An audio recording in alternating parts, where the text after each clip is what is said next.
time, space, noise, annoying fellow passengers. You notice it's always someone else being annoying? That's what a typical flight looks like. But what if you had the whole plane just for yourself? Before you say that it's possible only for rich people who fly private jets, just listen to this. Sometimes, airlines have to operate commercial flights with only one, and in some cases 2 or 3 passengers. As you can guess, these lucky guys get a first-class experience for the price of an economy ticket. But why would airlines do so? Don't such flights just make them lose money, and it would be more logical to cancel them? Well, when they make a decision to fly a nearly empty plane, they have to take into consideration much more than headcount. The first and most important thing is logistics. Airlines schedule their flights months or even years in advance.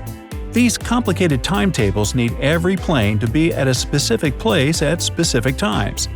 Most planes don't just fly back and forth between 2 airports. They have to fly to a number of different locations along a specified route. That's how it can look on any given day.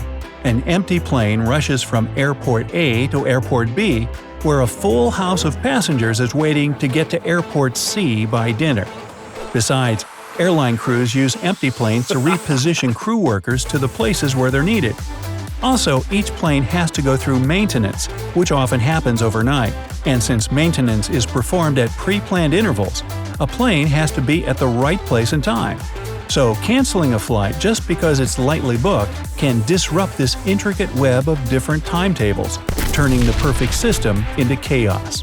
What's more, all airlines are required by law to fly on schedule. Otherwise, they can face government sanctions. The exceptions to this rule mostly include unavoidable delays, such as mechanical errors or bad weather.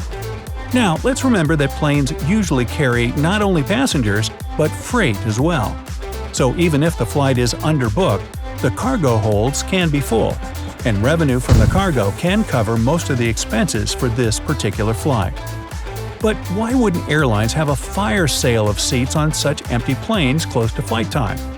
If you've ever traveled by plane, you know that planning your trip many months in advance will save you money spent on tickets.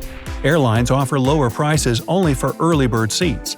Those passengers who buy tickets at short notice will have to pay much more, and this is how airlines get extra income. So, if they suddenly started selling cheaper tickets right before the departure just to fill an empty plane, it would compromise the proven pricing model. People would stop booking tickets beforehand, waiting for a discount, and airlines would lose money they usually get from passengers who make last-minute decisions about their trips. And if you're wondering now whether there's some smart scheme that can let you catch the plane that will be only for you, I'll have to disappoint you.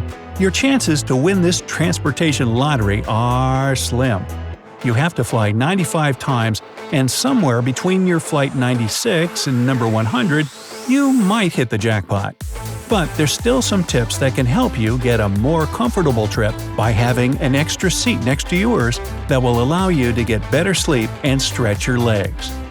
Keep checking the seat map of your plane on an airline website. If you see that the row you chose during booking looks right full before online check-in opens, make a switch to one that looks like it may be empty. You're not 100% guaranteed to get extra room, but your chances will be higher. If you travel with a companion and your plane has 3 seats in a row, don't book seats next to each other. Pick aisle and window seats, leaving the middle one vacant, and hope that no one will choose it. Everybody knows that middle seats are the worst, since you're awkwardly stuck between 2 strangers. However, if the plane is densely booked and the middle seat gets occupied, in most cases it won't be a problem to swap seats with your neighbor. Another way to get an empty seat is to fly a new airline or route. Often, you'll get the best service since the airline tries to build up reputation on a new market. And on a freshly introduced route or a new airline having a lighter passenger load is highly likely, since it usually takes some time for customers to grab those seats. And the last one. Choose connecting airports wisely. Packed planes are a typical thing for mega hubs, while smaller airports don't get sold out. And while you're trying to put up with the fact that an empty seat is your only bet and the dream about an empty flight is hard to reach, Take a look at other unusual flights. The snake flight. In 2016, passengers on a Mexican flight noticed a green snake hanging from the overhead compartment. One of the passengers decided to capture the moment on his phone camera, but then the snake started making its way to the floor.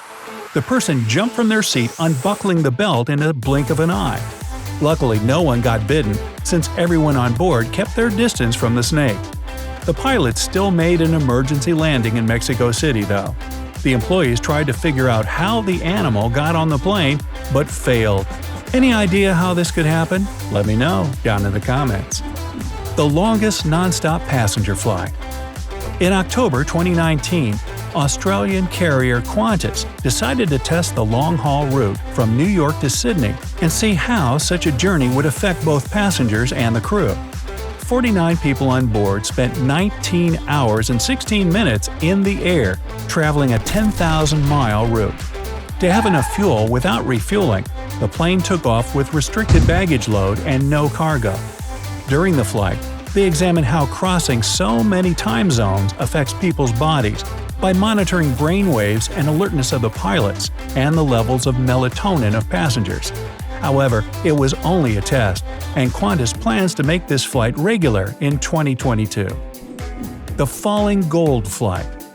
In 2018, a plane was taking off from Yakutsk in Russia.